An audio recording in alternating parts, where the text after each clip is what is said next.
ഇടതുപക്ഷം RSSുമായി ചേർന്ന് അടിയന്തരാവസ്ഥയ്ക്കെതിരെ ശക്തമായി പോരാടി എന്നുള്ള ഒരു പ്രസ്താവന ഒരു അഭിമുഖത്തിൽ സംസ്ഥാന സെക്രട്ടറി MV ഗോവിന്ദൻ നടത്തുകയുണ്ടായി. അതിന്റെ പേരിൽ പിന്നീട് വലിയ വിവാദങ്ങളുണ്ടായി.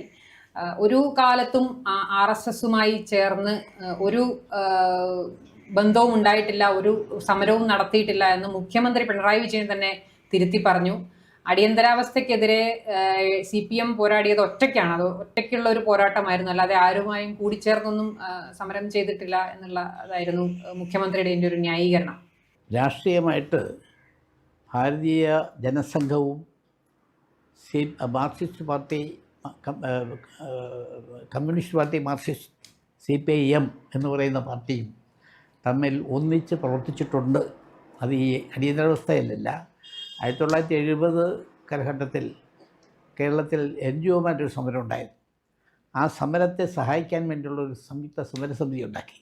ആ സമിതിയിൽ ഈ പാർട്ടികളെ ജനസംഘവും മാർക്സിസ്റ്റ് പാർട്ടിയും ഒരുമിച്ച് പ്രവർത്തിച്ചിരുന്നു. ഞാനും AMSും ഒക്കെ ഒരു വേദി പ്രസംഗിച്ചിട്ടുണ്ട് ആ കാലത്ത്. ജൂലൈ 9, 10, 11 തീയതികളിൽ കേരളത്തിൻ്റെ എല്ലാ ജില്ലകളിലും നടന്ന സമരത്തിൽ മാർക്സിസ്റ്റ് പാർട്ടിയും ജനസംഘവും എല്ലാം യോജിച്ചാണ് പ്രവർത്തിച്ചിട്ടുള്ളത്. ഒരേ ലക്ഷ്യം, അടിയന്തരാവസ്ഥ പിൻവലിക്കുക എന്ന ആവശ്യം ഉന്നയിച്ചുകൊണ്ട് നടന്ന പ്രവർത്തനത്തിൽ ജനസംഘവും മാർക്സിസ്റ്റ് പാർട്ടി സഹകരിച്ചിട്ടുണ്ട്. അത് രഹസ്യമൊന്നുമല്ല, പരസ്യമായിട്ട് നടന്നിട്ടുള്ളതാണ്, പത്രങ്ങളിലൊക്കെ വന്നിട്ടുള്ളതാണ്. പക്ഷേ അതിനുശേഷമുള്ള സമരത്തിലാണ് ഞങ്ങളില്ലയെന്ന് പറഞ്ഞത്. ഇതാണെങ്കിലും 77 തെരഞ്ഞെടുപ്പ് പ്രഖ്യാപിച്ചപ്പോൾ JPയുടെ നിർദ്ദേശപ്രകാരം ജനസംഘവും സംഘടനാ കോൺഗ്രസും സോഷ്യലിസ്റ്റ്, BKD ഈ പാർട്ടികളെല്ലാം കൂടി യോജിച്ച് തിരഞ്ഞെടുപ്പിൽ മത്സരിക്കാൻ തീരുമാനിച്ചു. അതിനുവേണ്ടി എറണാകുളത്ത് വെച്ച് അതിന് ജനതാ മുന്നണിയാണ്, പക്ഷേ ജനതാ പാർട്ടി എന്നാണ് പേര് കൊടുത്തത്. ജനതാ പാർട്ടി എന്നുള്ള പേരിൽ ഒരു അടയാളത്തിൽ മത്സരിക്കാനാണ് തീരുമാനിച്ചത്. ആ സമയത്ത് മാർക്സിസ്റ്റ് പാർട്ടി പറഞ്ഞു ഞങ്ങൾ സഹകരിക്കാം, ഞങ്ങളും കൂടി വരാം. അങ്ങനെ അവരും കൂടി സഹകരിച്ചുകൊണ്ടാണ് ആ തെരഞ്ഞെടുപ്പിൽ മത്സരിച്ചത്. അതിൽ സാങ്കേതികമായി ജനസംഘം ഉണ്ടായിരുന്നു, അത് ജനതാ പാർട്ടിയല്ലേ എന്നൊക്കെ പറയാം.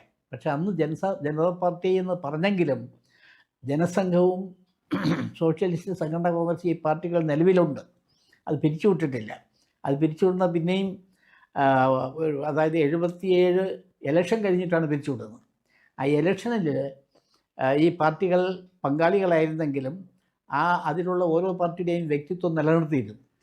അങ്ങനെ സീറ്റ് വിഭജന ചർച്ചയൊക്കെ നടത്തിയത് ഞങ്ങൾ ഒരുമിച്ചാണ്.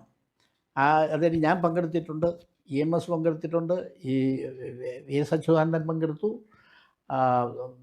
സോഷ്യലിസ്റ്റ് പാർട്ടിയിലെ വീരേന്ദ്രകുമാറും മറ്റേ PA ഹാരിസും ഒക്കെ പങ്കെടുത്തു, സംഘടനാ കോൺഗ്രസിൽ K ഗോപാലൻ, TO ബാബ തുടങ്ങിയവർ പങ്കെടുത്തു.